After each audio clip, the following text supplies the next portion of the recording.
The best estimate when combining all records, both former Soviet and German lost records, is that 3 million German POWs were taken by the USSR and up to 1 million died in Soviet captivity. The attrition rate was staggering. For example, of the 95,000 Germans to surrender at Stalingrad on January 30th, 1943, only 5,800 would be alive to return home by 1956. But why would so many die after being captured? What were the conditions like in the Gulag system for the Germans? Why was there different treatment for prisoners? Why did the Soviets hold many of these men for so long? How did Erich Hartmann survive? And why did they keep him alive? Hello, I'm Colin Heaton, former soldier, Marine Corps scout sniper, history professor, historian and book author, and we will answer these questions and other issues on this segment of Forgotten History.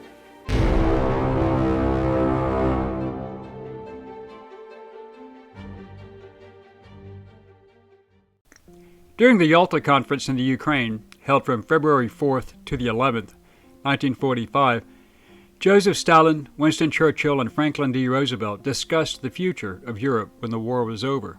Stalin made several promises which he would never honor, primarily that the Eastern European nations liberated by the Red Army would be allowed to hold free and fair elections. But Germany would be denazified and divided into occupation zones by the British, French, Americans, and the Soviets. Stalin also agreed to join the United Nations, but he wanted every Soviet POW to be handed over, even if liberated by the Western Allies. And all Germans captured east of the Oder-Neisse line, the river 100 miles east of Berlin, established at Yalta, would fall into Soviet hands. Hartmann's unit, Jagdgeschwader 52, was ordered to fly their aircraft west, out of Czechoslovakia to avoid Soviet captivity. But Hartmann and 212 Victory Ace Colonel Hermann Graf, the commanding officer, and another Diamonds recipient, refused to abandon their ground crews and their families.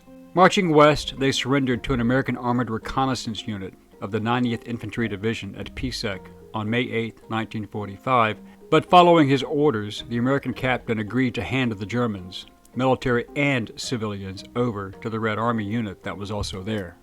The only Germans able to remain with the Americans were those too badly wounded to be of any use to the Soviets. Life in the gulags was harsh and severe. Food was limited, poor in quality, and the prisoners suffered under strict regulations. According to data from the Soviet archives, by October 1945, 687,300 Germans remained alive in the gulags. An additional 316,600 Soviet Germans served as slave labor. One of these Germans was Luftwaffe Major Erich Hartmann, who was listed as a valuable high-profile prisoner, and for good reason. Hartmann and Graf were two of only 27 Germans to be awarded the Diamonds, to the Oak Leaves and Swords, to the Knight's Cross of the Iron Cross, and the Soviets knew exactly who they were. Both were favorites of Adolf Hitler and Hermann Göring, and were highly publicized in the media. In fact, the Soviets knew Hartmann by name and his call sign used in battle. Upon his capture, Hartmann was placed on trial, and of his 352 victories, the Soviets themselves confirmed at least 325 of them and charged him with war crimes. This labeled him as a common criminal without any international protections. Stalin allowed the Soviet Union to remain a signatory to the Hague Conventions, but like Japan, they never signed the Geneva Convention of 1929. This stripped any international Red Cross inspections of prison camps and no monitoring of the work and health conditions prisoners were subjected to. The Germans experienced long hours of hard labor, were minimally fed, and given no medical or dental treatment. Punishments were severe for even the smallest infractions. Sentenced to 25 years of hard labor, Hartmann endured the gulags at the coal mine in Shakhty, then to Novocherkassk, and then to Perko in the Ural Mountains. Many Germans interviewed who survived spoke about the variety of tortures, executions, and cruel treatment. But Hartmann would not be killed. In fact, Stalin had special orders of protection for him, although he did not know it. He was interrogated, if not tortured, dozens of times, some being more painful than others.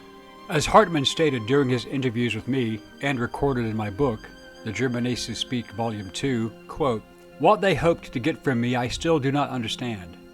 Maybe I was a curiosity. I had met Hitler more than once. I was a diamonds holder, akin to a 3-time hero of the Soviet Union. I was like a rare exotic zoo animal to them." End quote. Shakti was a particularly gruesome gulag. Men died by the hundreds every month, especially during the long cold winters. They also had cave-ins, poison gases coming from the mines. There were no safety precautions for structural integrity in the mine for safety or any safety gear for the workers. This was because there was always a supply of bodies to take their place and the labor was free. Some men were starved to death as a form of torture, and being a senior officer in Shakti, Hartmann went on a hunger strike to protest the abuse. In response, the guards beat him, and due to their orders from Moscow, force-fed him to keep him alive, being a famous prisoner. Punishments often were as diverse as they were illogical, as stated by Hartmann. Quote, "You have to understand this crazy system.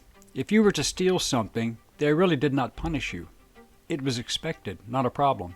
But if you said something bad about Stalin, or even Khrushchev later, then you might get shot. It was an insane system." Hartmann was not fed often, about once per week if lucky, and when fed, he was given the leftovers that were fed to the dogs. In defiant protest, he went on several hunger strikes, but the orders from Moscow were to keep him alive, so once they force-fed him for 27 days straight. Hartmann was so well respected by his fellow prisoners. One day, the inmates rioted, broke into the office where he was being tortured, and took the camp commander, who was a colonel, and his 2 senior officers, both majors, as hostages, as well as a woman doctor. The rebellion saw another 18 guards taken hostage by the Germans, and the local villagers joined the Germans in their defiance, hating the NKVD and GRU men as much as they did. The colonel was forced to call his superior and repeat the prisoners' demands. 2 days later, 200 soldiers arrived with the general, and they were met by the locals who supported the Germans. Eventually, the demands were met, and they received the same food as the guards. Hartmann was transferred to Novocherkassk for being a problem, because he was highly respected and a natural leader. The stories of abuse were rampant. Some prisoners were beaten to death, some were shot, but most were simply worked to death. In some camps farther east in Siberia, one form of punishment was to strip a man naked and to tie him to a tree or a wooden pole. Then the millions of hungry, newly hatched mosquitoes would be allowed to feed on him until he died, which was less than 2 days on average. Tens of thousands of these prisoners simply disappeared, never to be heard from again, not even their fellow prisoners knowing what happened to them. Once Hartmann was continuously asked to sign confession papers, written in Russian, and he refused. As punishment, he was beaten and was not fed for 3 weeks while locked in a metal box for 9 months. Hermann Graf was beaten also and endured similar treatment, and then he received the letter that his wife had divorced him. Many men received such letters, and that was the final straw for most of the men. They just gave up and signed the papers. Hartmann also received bad news. His son Peter had died from pneumonia shortly after the war, but he was lucky that his wife Ushi stood by him, knowing his strength, and he was permitted to read a handful of the over 400 letters she sent during his 10.5 years in captivity. Hermann Graf finally signed the papers and was released on December 25, 1949, being labeled mentally deficient. Hartmann could have possibly joined him had he also signed the confessions, but he refused and would not return home until October 1955. They offered to send him home if he worked as a spy for the new KGB, but again Hartmann refused. Then things changed. This was after West German Chancellor Konrad Adenauer negotiated a deal with Nikita Khrushchev after Stalin died on March 3, 1953. The Soviets needed trade agreements, and the prisoners, especially high-value persons such as Hartmann, Lieutenant General Hans Bauer, and Field Marshal Ferdinand Schorner, also a diamonds recipient, just to name a few, were useful bargaining chips.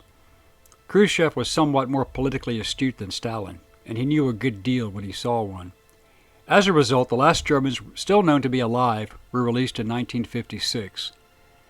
Erich Hartmann retired as a colonel from the West German Air Force, and he died on September 20, 1993. He is buried next to his beloved Ushi, who survived him. We hope you enjoyed this segment of Forgotten History. Please click like and subscribe for free. And please stay tuned and be engaged and informed. Send us comments if you have questions or even show ideas, and we will respond to all requests and comments as soon as we can. Thank you.